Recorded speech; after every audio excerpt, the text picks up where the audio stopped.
Et Yomina, j'espère que vous allez bien, c'est Maître Drain, on se retrouve pour une toute nouvelle vidéo sur Dead by Daylight, sur la version PTB. Et oui, nous avons donc un nouveau survivant, une nouvelle map et un nouveau tueur, le survivant Jonah Vasquez. Et le nouveau tueur, enfin la nouvelle tueuse qui est l'artiste. Ouais, c'est... Avouez, ses jambes sont sexy. Nous allons passer donc en tueur. Le nouveau tueur qui est l'artiste. Voilà. Vous avez un aperçu de la nouvelle, plutôt nouvelle tueuse. Un look un peu corbeauesque, si on pourrait dire. Un look assez spécial, on va pas se mentir. Très spécial. Waouh. Par contre, très beau. Donc, nous allons voir ce que vaut le tueur en soi. Alors donc nous avons le pouvoir qu'on sait pas comment il s'appelle parce que c'est mal foutu. L'oiseau de souffrance. Eh ben voilà, on va aller là. L'oiseau de souffrance. Donc elle s'appelle Carmina Mora. Oiseau de souffrance, d'une source d'agonie éternelle surgit de nuées d'obscurité. Une volée féroce et sauvage de corbeaux noirs comme le charbon. Appuyez et maintenez le bouton du pouvoir pour charger l'oiseau de souffrance. Une fois pleinement chargé, touchez le bouton attaque pour invoquer un corbeau funeste. Vous pouvez répéter l'action rapidement en maintenant le bouton pouvoir et en touchant le bouton attaque à nouveau. Quand au moins un corbeau funeste est invoqué, il reste inoccupé pendant un temps limité. L'apparition d'un nouveau corbeau funeste prolonge le temps pendant lequel le corbeau funeste précédent reste inoccupé. Et touchez le bouton capacité pour forcer les corbeaux funestes à s'envoler. Quand ils volent, les corbeaux funestes peuvent infliger des dégâts sur une courte distance. Ceci est indiqué au tueur par le plan du vol des corbeaux funestes. Ah ouais. Quand un corbeau funeste quitte le plan de vol, il n'inflige plus de dégâts, mais il peut désormais passer au travers des obstacles et révéler les surveillants en proximité grâce à l'instinct du tueur. Ah putain, ah c'est ouf ça. Ah, elle va être ouf. Pendant cette phase, les corbeaux funestes créent une nuée autour des survivants qu'ils frappent, permettant au tueur de voir l'aura de la nuée sur le survivant. Le survivant peut repousser la nuée en accomplissant l'action repousser ou en entrant dans un casier. Pendant ce temps, le tueur ne voit pas l'aura de la nuée. Le survivant encerclé subira des dégâts s'il est frappé par une... Un survivant encerclé subira des dégâts s'il est frappé par une deuxième corbeau funeste. Waouh, ça peut être puissant. C'est-à-dire qu'elle peut afficher des dégâts. Et si il se refaire avoir par des corbeaux, il peut se faire infliger deuxième encore point de dégâts. Donc elle peut mettre au sol. Non, non, j'ai mal lu. Sinon c'est trop fort. Non, c'est ça, hein. C'est ouf. Bon, on va voir ses paires, qu'est-ce qu'elles valent. Par contre, 4,6 mètres de vitesse, un rayon de terrain de 32 mètres et une taille moyenne. C'est très bon. Sombre accolade. Votre acte de servitude envers l'entité n'est pas passé inaperçu.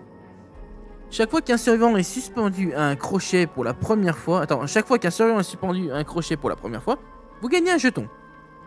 Après avoir 4 jetons, sombre accolade s'active.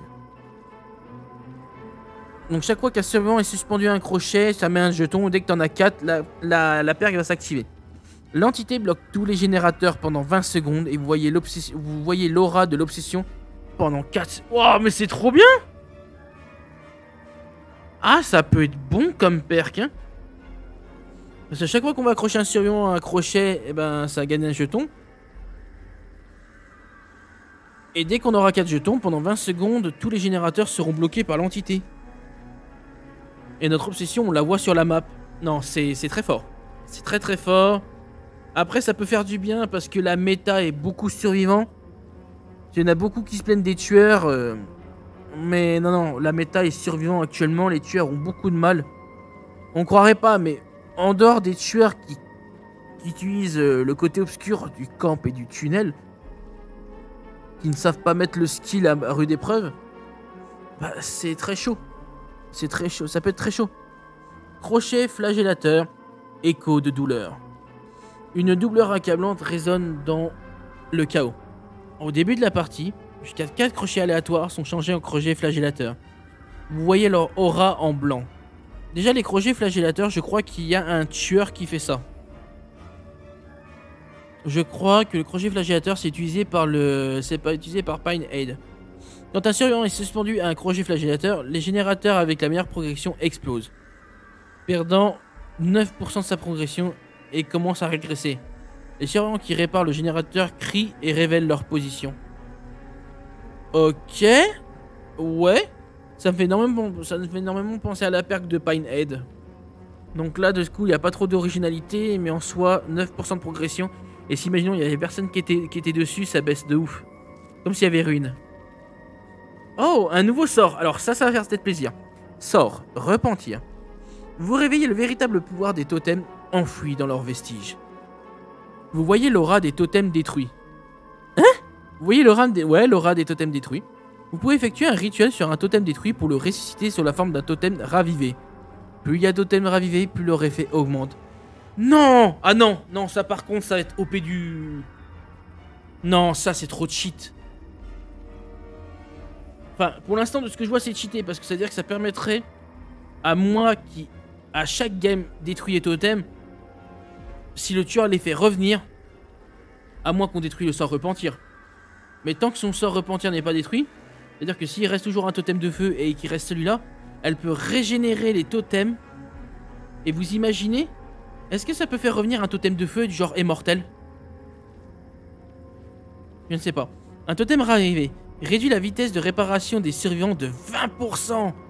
Deux totems qui sont ravivés réduit la vitesse de soin des survivants de 20%. 3 totems ravivés réduit la vitesse de récupération des survivants après avoir été abattus de 20%. 4 totems ravivés réduit la vitesse d'ouverture de la porte de sortie des survivants de 20%. Oh. Ouais, bah c'est pas ouf hein pour l'instant. Ouais, si c'est ouf quand même, mais... Ah, il y en a un autre, 5 totems ravivés. Tous les totems sont bloqués par l'entité. What? Non, non, non. Par contre, je crois que je vais appeler Behavior. Hein. Je vais appeler les développeurs, je vais leur dire qu'ils ont fait de la merde.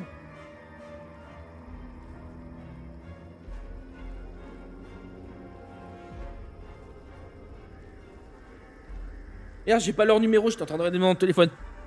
Mais what? Ce sort, si tu joues bien, c'est trop puissant. T'imagines, tu mets une pression de ouf sur la map et derrière, à chaque fois, tu fais revenir un totem à la vie.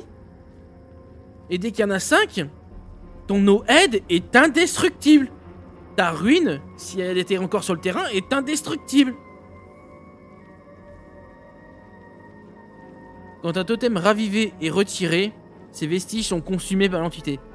Par contre, ok, j'avais pas vu. Donc, c'est pété. Mais si un survivant pète, imaginons, un totem ravivé, en fait, il est retiré de la game. Ok, donc en fait, c'est moins pété que je pensais. Mais ça l'est quand même, parce que les bonus, enfin les malus sur les survivants sont insane. Oh, wow, madame, vous êtes très très puissante. Enfin, votre perque est très puissante. Oh, mon dieu, ça va être ouf. Elle va peut-être changer un peu la méta. Bah, espérons. Il n'y avait aucun tueur qui faisait ça et c'est vraiment OP. Voyons côté survivant. Voyons côté survivant. Nous allons donc aller sur Jonah Vasquez Martinez Sanchez. Non, bien sûr, je déconne. Il a un look assez spécial, mais j'aime bien. On va regarder info personnage. Alors, voyons ces 3 perks.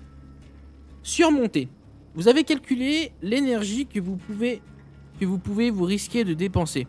Quand vous subissez une blessure, vous conservez le bonus de vitesse de mouvement pendant 2 secondes supplémentaires. Ah, ok. Ouais, en gros, quand on va subir une attaque, eh ben, on a un petit boost de vitesse. Et ben, pendant 2 secondes supplémentaires, pendant 2 secondes, on aura un effet supplémentaire. Donc, imaginons, on booste pendant 3 secondes, et ben, on aura un boost de 5 secondes. Donc, ce qui permet de bien reprendre et de bien essayer de loop un peu plus le tueur. Donc, très bonne perk. C'est pas best perk, mais elle est très bonne. Mesure de correction. Vous analysez rapidement des problèmes et corrigez le travail des autres quand ils commettent des erreurs. Vous commencez la partie avec un jeton. Et vous gagnez un jeton pour chaque test d'habilité excellent. On peut aller jusqu'à 5 maximum. Quand un survivant rate un test d'habilité alors qu'il coopère avec vous, un jeton est consumé et son test d'habilité échoué devient un test bon en habilité. Devient un bon test d'habilité. Oh, ah mais c'est trop bien.